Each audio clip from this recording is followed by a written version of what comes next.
ಪೂರೈಕೆ ವ್ಯತ್ಯಯ, ಸ್ಟವ್ ಮೊರೆ ಹೋದ ಹೋಟೆಲ್ಗಳು. ಬೆಂಗಳೂರಿನ ಪ್ರಿಯದರ್ಶಿನಿ ಹೋಟೆಲ್ನಲ್ಲಿ ಸ್ಟವ್ಗಳ ಬಳಕೆ ಆಗ್ತಿದೆ. ಡೀಸೆಲ್ ಸೀಮೆ ಎಣ್ಣೆ ಸ್ಟವ್ ಅನ್ನ ಹೋಟೆಲ್ಗಳು ಬಳಕೆ ಮಾಡ್ತಿದ್ದಾರೆ.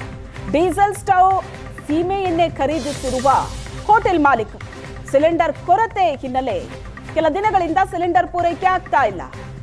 ದಿನ ಬೆಳಗಾದ್ರೆ ಒಂದೊಂದೇ ಹೋಟೆಲ್ಗಳು ಬಂದ್ ಆಗ್ತಾ ಇದೆ. ಪರಿಸ್ಥಿತಿ ಸುಧಾರಿಸೋ ಲಕ್ಷಣಗಳು ಸದ್ಯಕ್ಕೆ ಕಾಣಿಸ್ತಾ ಇಲ್ಲ. ಹಾಗಾಗಿ ಹೋಟೆಲ್ನವರು ಸ್ಟವ್ ಮೊರೆ ಹೋಗ್ತಿದ್ದಾರೆ. ಹಲವು ಐಟಮ್ಸ್ಗಳನ್ನ ಕಡಿತ ಮಾಡಿದ್ದಾರೆ ಹೋಟೆಲ್ನವರು. ಬೇಗ ಸಿಲಿಂಡರ್ ಕೊಡೋದಕ್ಕೆ ಸರ್ಕಾರಕ್ಕೆ ಮಾಲೀಕರು ಆಗ್ರಹಿಸಿದ್ದಾರೆ. ಸದ್ಯದ ಪರಿಸ್ಥಿತಿಯನ್ನ ನಿಭಾಯಿಸೋದಕ್ಕೆ ಪರ್ಯಾಯ ವ್ಯವಸ್ಥೆಯನ್ನ ಹೋಟೆಲ್ನವರು ಮಾಡ್ಕೋತಾ ಇದ್ದಾರೆ. ಕೆಲವರು ಕಟ್ಟಿಗೆಯಲ್ಲಿ ಅಡುಗೆ ಮಾಡ್ತಾ ಇದ್ದಾರೆ, ಅಂದ್ರೆ ಒಲೆ ಉಪಯೋಗಿಸ್ತಾ ಇದ್ದಾರೆ. ಇನ್ನು ಕೆಲವರು ಸೀಮೆಎಣ್ಣೆ ಸ್ಟವ್ ಉಪಯೋಗಿಸ್ತಾ ಇದ್ದಾರೆ. ಇನ್ನು ಕೆಲವರು ಡೀಸೆಲ್ ಮೊರೆಗೆ ಹೋಗಿದ್ದಾರೆ.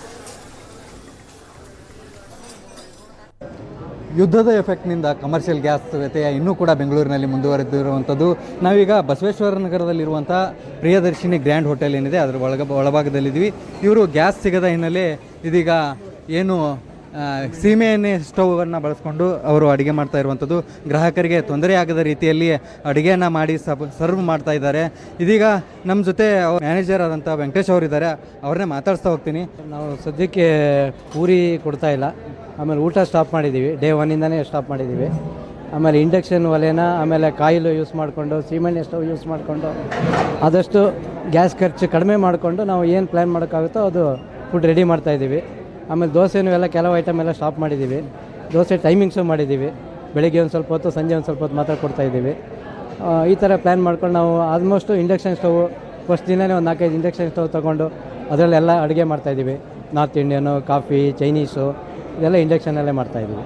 ಸರ್, ಈಗ ಗ್ಯಾಸ್ ಒಂದು 50% ಜಾಸ್ತಿ ಮಾಡ್ತೀವಿ ಅಂತ ಹೇಳಿದ್ದಾರೆ. ಅದೇನಾದರೂ ನಿಮಗೆ ಸಿಕ್ಕಿದೆ ಸರ್ ಗ್ಯಾಸ್? ಏನಾದರೂ ಏನೋ ಇವತ್ತಿಂದ ಕೊಡ್ತೀನಿ ಅಂತ ಹೇಳಿದ್ದಾರೆ, ಬಟ್ ಅದು ಬಂದ ಮೇಲೆ ಗ್ಯಾರಂಟಿ ಎಷ್ಟು ಕೊಡ್ತಾರೆ ಏನೋ ಗೊತ್ತಿಲ್ಲ. ಇನ್ನು ಅಟ್ಲೀಸ್ಟ್ ವಾರಕ್ಕೊಂದು 10 ಸಿಲಿಂಡ್ರ್ ಕೊಟ್ಟರು ನಮಗೊಂದು ಸ್ವಲ್ಪ ಉಸಿರಾಡ್ಬೋದು ಅಂದ್ಕೊಂಡಿದ್ದೀವಿ. ಸರ್, ಈಗ ಕೆಲವೊಂದಿಷ್ಟು ಐಟಮ್ಸ್ಗಳನ್ನ ಕಡಿಮೆ ಮಾಡಿದಿರಿ, ಗ್ರಾಹಕರು ಏನು ಹೇಳ್ತಿದ್ದಾರೆ ಸರ್ ಅದಕ್ಕೆಲ್ಲ?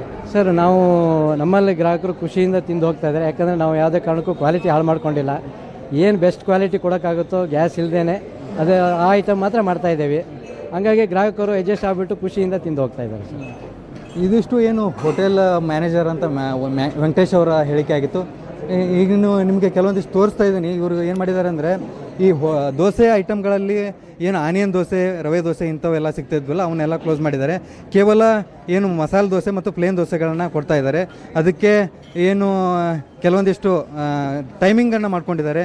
ಬೆಳಗ್ಗೆ 8ರಿಂದ 12 ಗಂಟೆವರೆಗೂ, ಮತ್ತು ಅದಾದಮೇಲೆ ಸಂಜೆ 5 ಗಂಟೆಯಿಂದ 9 ಗಂಟೆವರೆಗೂ ಟೈಮಿಂಗ್ ಮಾಡಿಕೊಂಡು ಆ ಟೈಮಲ್ಲಿ ಮಾತ್ರ ದೋಸೆಯನ್ನು ಕೊಡ್ತಾ ಇದ್ದಾರೆ. ಕ್ಯಾಮರಾ ಪರ್ಸನ್ ಅಂಜನ್ ಮೂರ್ತಿ ಜೊತೆ ಪ್ರವೀಣ್ ಜಮಖಂಡಿ, ಏಷ್ಯಾನೆಟ್ ಸುವರ್ಣ ನ್ಯೂಸ್, ಬೆಂಗಳೂರು.